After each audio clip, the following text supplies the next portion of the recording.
I was born with discolored lips. Malips angu ane ma-red patches. So zvekuti growing up, it was not easy. Vanhu vaitonditi ndine AIDS. Chero kuchikoro ndaisekwa. But I was born like that. Handirware ini, handitorina AIDS yacho.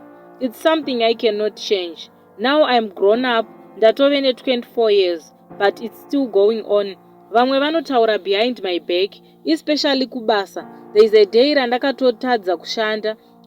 I was so broken when another guy picked a fight with me. Akapedzisira akuti, your AIDS is manifesting. Now I have a boyfriend. I can't look at him in the eyes because I'm scared and shy at the same time. My sister just called me achiti my friends emkomana wako vanga vachitokutaura futi hanzi une AIDS. She was comforting me kuti don't mind them, but ish, I'm so tired. I have a lot of lipsticks, but pane dzimwe nguva dzekuti I can't wear a lipstick. I'm scared now of even being around people because vamwe they can just start kuti ko muromo wako wakaita sei, wesi kutozororwa. Ndakutofunga kumuramba hangu mukomana wacho because society is judging me, ko kuzoti mafamilies nevanhu vekumba kwavo.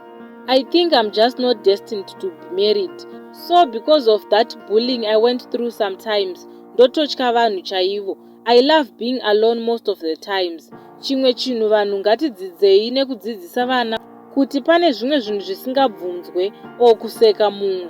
You don't know the damage you are causing, but the love from my parents and siblings kept me alive till date.